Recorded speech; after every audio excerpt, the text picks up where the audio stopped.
আসসালামু আলাইকুম প্রিয় দর্শক। আগের পর্বে আমরা দেখেছিলাম কিভাবে প্রকাশ্যে ইসলামের দাওয়াত দেওয়া শুরু হয়েছে, কিভাবে কুরাইশ নেতারা তা সহ্য করতে পারল না। আর এখন আমরা পৌঁছে গেছি সেই ভয়াবহ অধ্যায়ে, যেখানে কেবল শব্দ নয়, উদা চোখের পানি আর সবর ছিল প্রতিদানের বাস্তবতা। মক্কার আকাশে তখনও এক অদৃশ্য অন্ধকার নেমে এসেছিল। কুরাইশদের হৃদয় জমাট বাঁধা পাথরে পরিণত হয়েছিল। তারা অনেক চেষ্টা করেও নবীজির দাওয়াত থামাতে পারেনি। অপমান করেছে, অত্যাচার করেছে, ঘৃণা ছড়িয়েছে, তবুও দিন দিন তার অনুসারীরা বাড়তে লাগলো। তখনই তারা ঠিক করলো এবার পুরো গোত্রটাকে টার্গেট করা হবে।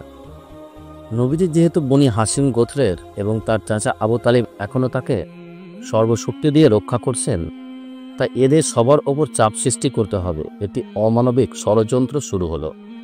এক রাতে মক্কার সব বড় বড় নেতা আবু জাহল, উক্কা ইবনে আবু মুয়াইদ, উমাইয়া ইবনে খালব আর আবু সুফিয়ান কাবা চত্বরে একত্রিত হলো। তারা বসে তৈরি করলো এটি নিষ্ঠুর দলিল। দলিলে লেখা হলো, বনি হাসিম ও আব্দুল মুত্তালিব তারা যদি মুহাম্মদকে আমাদের হাতে তুলে না দেয়, তবে আমরা তাদের সাথে কোন ধরনের ব্যবসা করব না, তাদের সাথে বিয়েও করব না, তাদের কাছ থেকে কিছু কিনব না, তাদের কিছু বিক্রি করব না, তাদের সঙ্গে কোনো সম্পর্ক রাখবই না। আমরা তাদেরকে আমাদের সমাজের একেবারে প্রান্তে ছুঁড়ে ফেলব, যতক্ষণ না তারা মুহাম্মদকে আমাদের হাতে তুলে দেয়, বা যতদিন পর্যন্ত তারা সবাই মারা না যায়। এই ভয়াবহ চুক্তিপত্রে 40 জন কুরাইশ নেতা স্বাক্ষর করল। তারপর তারা এটিকে কাবা শরীফের দেওয়ালে ঝুলিয়ে দিল, যেন তা আল্লাহর ঘরকে তাদের অন্যায়ের সাক্ষী বানায়। সেই মুহূর্ত থেকে শুরু হয় ইসলামের ইতিহাসের সবচেয়ে হৃদয় বিদারক অধ্যায়, 3 বছরের সামাজিক ও অর্থনৈতিক বয়কট। নবীজি সাল্লাল্লাহু তাআলা আলাইহি ওয়াসাল্লাম তার পরিবার এবং গোত্রের লোকজন বাধ্য হয়ে মক্কার বাইরে এক ভয়ঙ্কর উপত্যকায় চলে যান, শিবে আবু তালিব। এই উপত্যকাটি ছিল 3 দিক থেকে পাহাড়ে ঘেরা। চতুর্থ পাশে কেবল একটি সংকীর্ণ প্রবেশপথ, যেখানে কুরাইশরা পাহাড়ে বসেছিল, যাতে কেউ খাবার, পানি বা সহানুভূতি নিয়ে ভেতরে না যেতে পারে।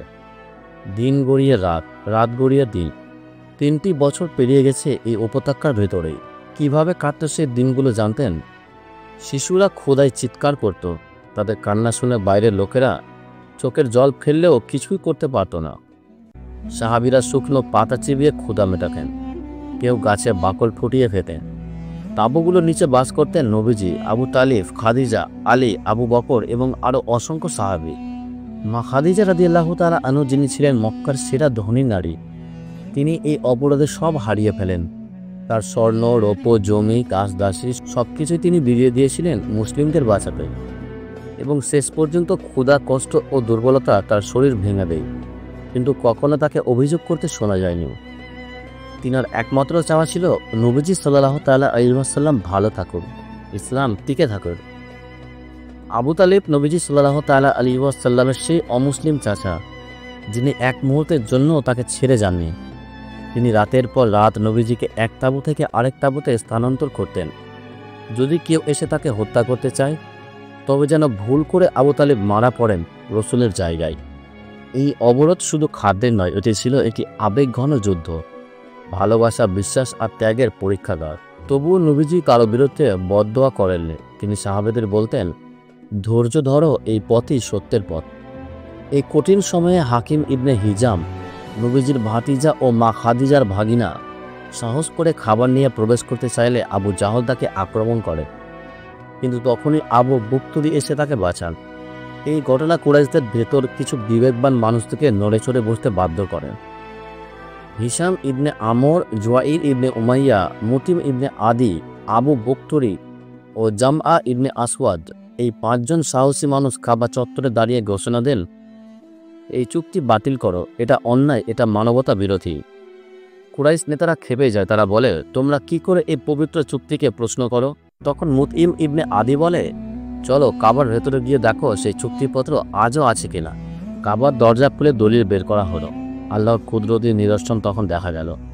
একটি পোকা পুরো চুক্তিপত্র খেয়ে ফেলেছে, শুধু একটি বাক্য ছাড়া, বিসমিকা আল্লাহুম্মা। বাকি সব মুছে গেছে, শুধু আল্লাহর নামই টিকে আছে।